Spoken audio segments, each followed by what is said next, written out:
Bismillahirrahmanirrahim. Assalamualaikum warahmatullahi wabarakatuh. Sebelumnya nama saya Putri Renata dan NPM 232103018 dari Prodi Hukum Ekonomi Fakultas Syariah.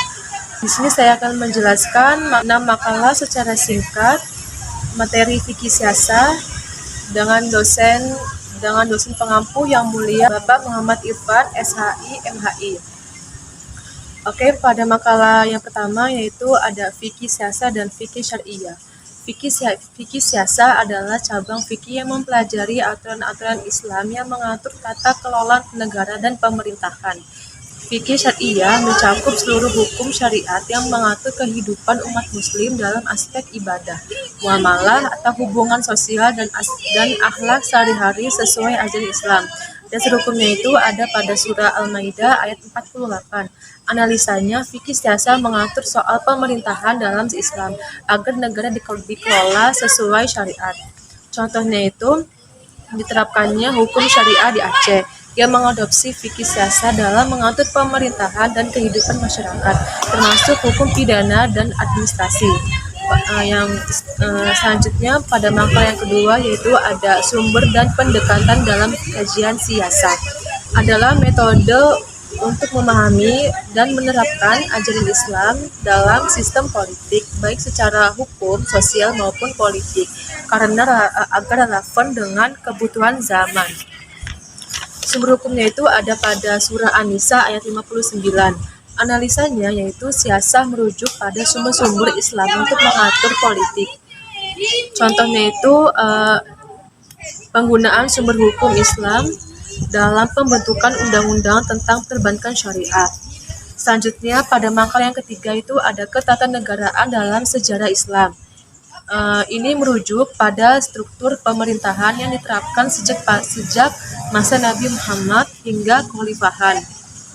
Dasar hukumnya itu ada pada Quran Surat Al-Baqarah ayat 247. Analisanya yaitu sistem pemerintahan Islam berlandaskan keadilan dan tanggung jawab sosial, seperti yang ditunjukkan dalam kekhalifahan dulu. Contohnya itu ada diterapkannya prinsip syura atau musyawarah dalam sistem pemerintahan di Indonesia. Untuk makalah yang keempat itu ada konsep penting dalam sejarah pemerintahan Islam. Ini mencangkup syura atau musyawarah, amanah, tanggung jawab, dan keadilan. Dasar hukumnya itu ada pada surah Al-Imran ayat 159. Analisanya, nilai-nilai syura atau musyawarah, amanah, dan keadilan jadi dasar pemerintahan Islam agar keputusan mencerminkan kepentingan bersama. Contohnya itu musyawarah di dalam pemerintahan desa, di mana warga berpartisipasi dalam pengambilan keputusan mengenai pembangunan dan pengelolaan sumber daya. Dan yang kelima makalahnya itu ada siasah dusturiyah. Siasah dusturiyah adalah bagian dari hukum tata negara dalam Islam yang mengatur konstitusi dan hubungan antara pemerintah dengan rakyat.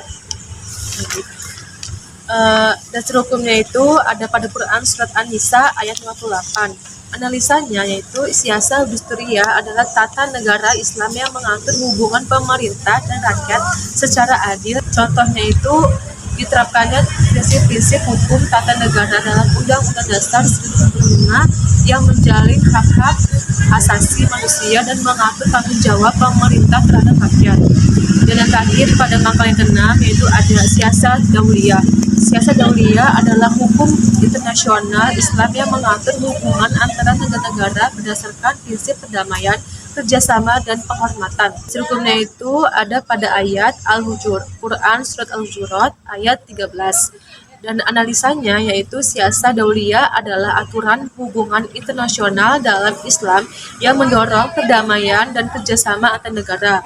Dan contohnya itu ada di kerjasama Indonesia dengan negara-negara anggota Organisasi Kerjasama Islam atau OKI dalam bidang ekonomi dan sosial yang mencerminkan prinsip siasah dauliyah untuk menciptakan hubungan yang saling menguntungkan dan damai.